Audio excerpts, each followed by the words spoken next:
সংকল্পপত্রে দেওয়া তাদের প্রতিশ্রুতি তারা কিভাবে পালন করবে? প্রতিশ্রুতি তারা দিয়েছিলেন, আমরা সমর্থন করে একটা স্বৈরাচারী সরকারের পতন ঘটিয়েছি।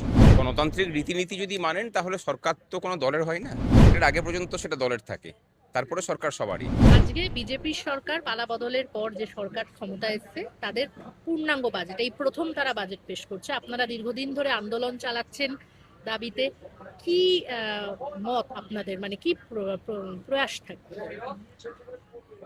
গণতান্ত্রিক রীতিনীতি যদি মানেন তাহলে সরকার তো কোনো দলের হয় না, ভোটের আগে পর্যন্ত সেটা দলের থাকে, তারপরে সরকার সবারই।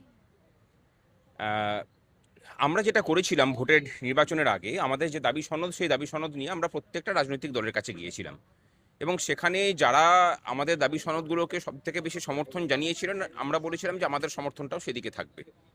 এবং সেই শর্তে ভোটের আগে আমরা দেখেছিলাম যে বিজেপি সবথেকে বেশি প্রোঅ্যাক্টিভ ছিল আমাদের মানে বিষয়গুলোকে তুলে ধরার ক্ষেত্রে, প্রতিশ্রুতি দেওয়ার ক্ষেত্রে।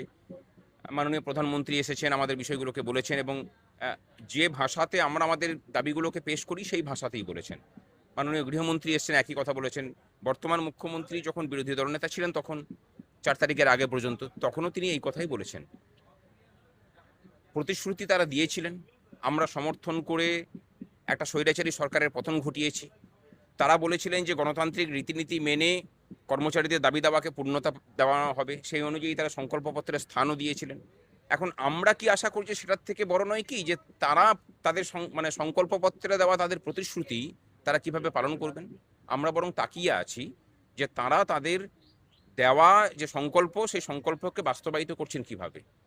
বাজেট দিকে তাকিয়ে থাকা আমাদের আজকে রাজ্যের কর্মচারীরা, বিশেষ করে সংগ্রামী যৌথ মঞ্চের, আজকে সেটার দিকেই তাকিয়ে আছে। প্রত্যাশাটা কি থাকবে? দেখুন চাওয়াটা তো আমাদের খুব সিম্পল, সেটা হলো যে এর আগের যে লোপাট যে বকেয়া, সেটা নিয়ে যেটা সুপ্রিম কোর্টে রায় হয়েছিল, সেটার এখনো পর্যন্ত যারা সরকারি কর্মচারী, যারা কলকাতার কর্পোরেশন এরিয়া থেকে যারা ব্যাংক আছে, সেই ব্যাংক থেকে যাদের বেতন হয়, মানে পেনশন হয়, তারা এখনো পাননি পয়সা।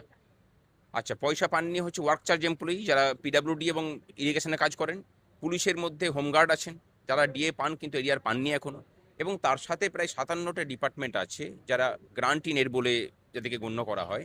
তার মধ্যে স্কুল শিক্ষকরা আছেন, কলেজের অধ্যাপক, বিশ্ববিদ্যালয়ের কর্মচারীরা আছেন, এবং তার সাথে পঞ্চায়েত পৌরসভার কর্মী সহ এরকম 57টা ডিপার্টমেন্ট আছে। তারা কেউ কিন্তু পাননি।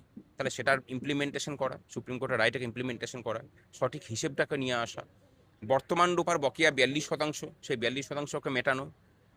আমাদের সাথে বৈঠকে মুখ্যমন্ত্রী বলেছিলেন যে 50,000 শূন্য পদে স্থায়ী নিয়োগ করবেন ডিসেম্বরের মধ্যে, এই বছরের ডিসেম্বরের মধ্যে। তার নির্দিষ্ট দিশা থাকা দরকার এই বাজেটে, কারণ আগামী 8 মাসের জন্য বাজেট পেশ হতে চলেছে। এবং অস্থায়ী কর্মচারীদের যে জীবন যন্ত্রণার মধ্যে দিয়ে আছে, আমরা তো খুব আশা করছি যে অস্থায়ী কর্মচারীদের জীবন যন্ত্রণা অন্তত দূর করার ক্ষেত্রে এইবারের বাজেট একটা গুরুত্বপূর্ণ ভূমিকা নেবে। আর সাধারণ নাগরিক হিসেবে যদি বলেন, এই মঞ্চ তো সাধারণ মানুষকেও রিপ্রেজেন্ট করে। পশ্চিমবঙ্গের পরিকাঠামোর যে বেহাল দশা, সেই জায়গা থেকে পরিকাঠামো ক্ষেত্রে ভালো রকম বিনিয়োগ হোক।